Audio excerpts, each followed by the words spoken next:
You know, I'd like to respond to the Chief Justice. And as much as possible, I want to be respectful as I can ever be. Madam Justice, you are again wrong. When you say, do not allow yourself to be arrested if there is no warrant, you will be, dagdagan mo ang patay niyan. Kasi kung sabihin mo sa tao ngayon na walang warrant, may baril ako, may droga ako dito, hearing your words, do not allow yourself to be arrested without a warrant is a very dangerous statement. You will promote anarchy, the things that you really fear. There is no anarchy under my watch. 800, even 5,000, could it cause anarchy? Alam mo, there are ways of doing it. And may I lecture the public, hindi kayo, sa Supreme Court. Ways of, you can arrest a person with a warrant, and that is the order of the court to any security or police, military. Arrest this guy. It is directed to you. Second is an arrest without a warrant. When? When a guy is committing a crime in your presence. Nagtatakos ng shabu dyan. O nagbabaril ng tao. O naabutan mo, nakapatong, nire-rape niya.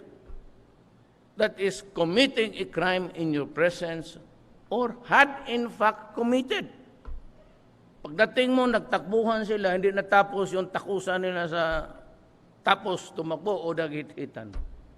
You can pursue them to the ends of the world as long as it is a continuous man. Or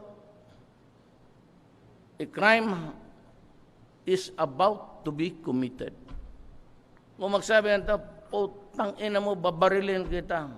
And if you are there, just announce, adre, gobyerno ako, arme o pulis ako, arestado ka, bawal yung ginagawa mo.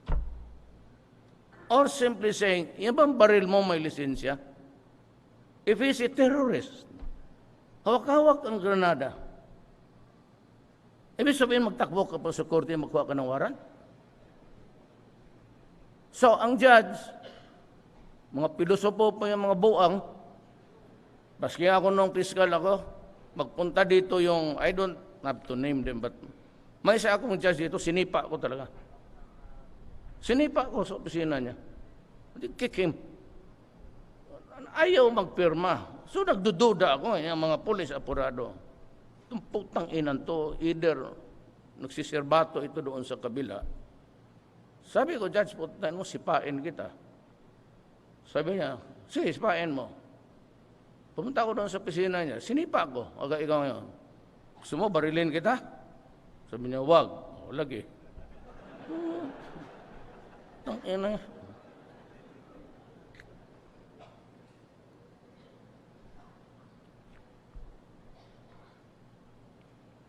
You know, I was once contempt of court. May kaso ako, wala akong witness. Tatlong lang, silang tatlo, they committed the crime of murder, yung taxi driver.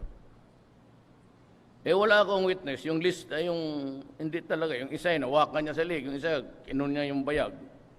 Masakit yan. Talagang paralyzed yung tao. Yung isa naman, was just watching. So sabi ko, sige, ikaw na yung witness ko. Payag ka mag-testigo against your co-accused. Yes. So I filed a motion to drop him from the criminal complaint information. Ano pag-present ko sa niya, bumaliktad. Nagdepensa tuloy doon uli. Kasi sinipa ko. Problema, ako tuloy yung napreso. Instead siya, ako ang nauna doon sa presuhan.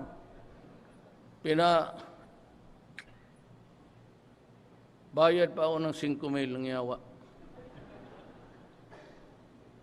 Direct contempt eh. So, I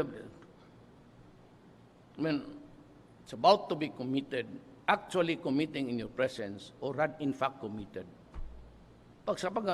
Sino? Yun, sir, si Commander ano yun? O si Commander yun ano?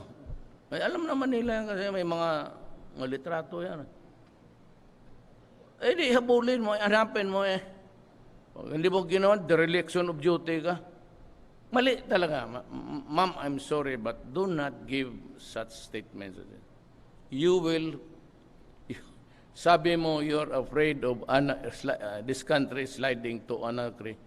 At no other time, ang streets ng Manila are almost freed of criminals. Maglakad ka, ma'am, at find out. Anong paningin mo?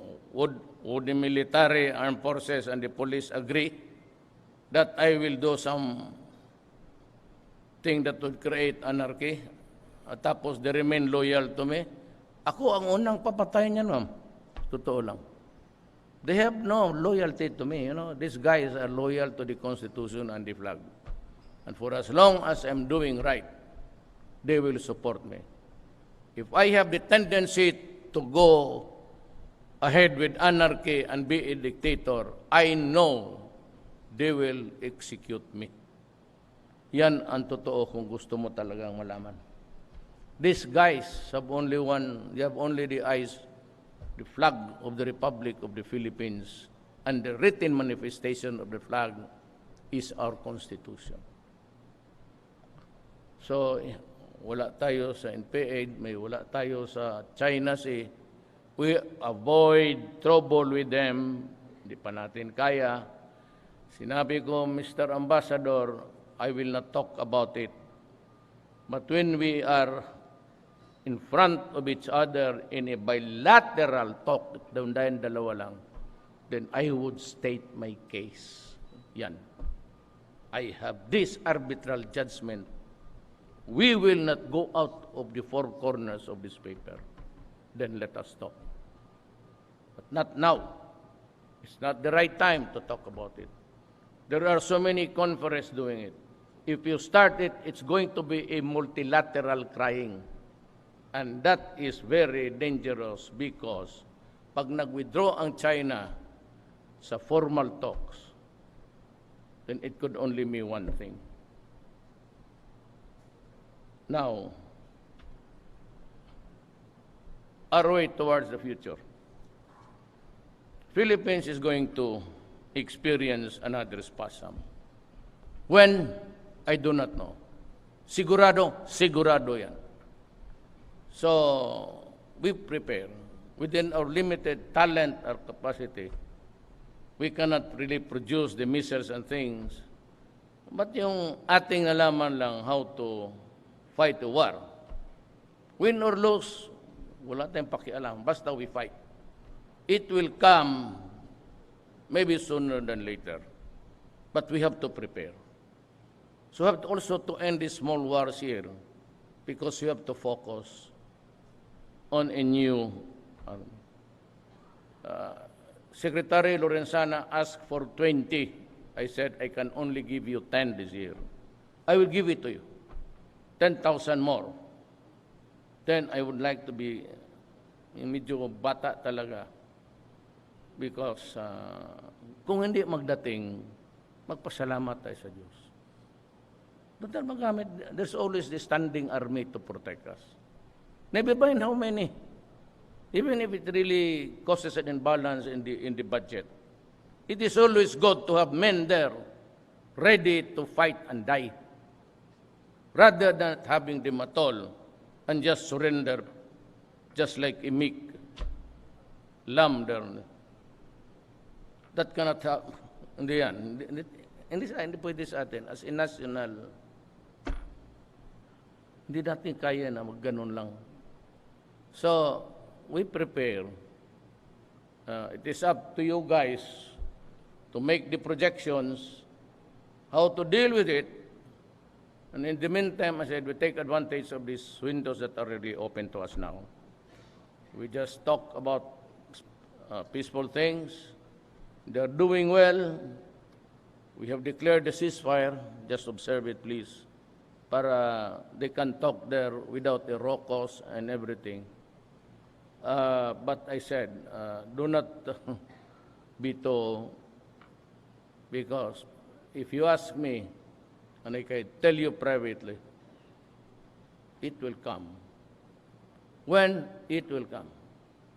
You can ask Secretary Lorenzana. We had a very serious discussion. President Ramos and some other guys. It's good to be prepared. Pero alam ko na I can always rely on the armed forces to keep the integrity of this republic. And do not be afraid. Kung panahon ko yan, ako ang mauna. Patahian mo lang ako ng ganang uniforme na ganon. Yung smarte. Tara. Kung mangyari yan, ako, I swear to God, ako ang mauna doon. Mas mauna yung, mas maganda yung, inilibing ka, maraming magsalot, may kurtas pa, hilain ka ng kabayo. Kung patanda ako sa buhay na ito, mamatay ako 90 years old, mamatay si Duterte, sino yan? Yung, never heard. Ano kinamatay? Bangungot, putang ina. Sakyan ko na lang yung bala ng kanyon nila. You know, just a joke, but just to you, really, when the time comes, I will be there to join you. Lead, mas marunong kayo sa akin. But to be there to share with you, to defend this republic, sabay-sabay tayong lahat. Maraming salamat po.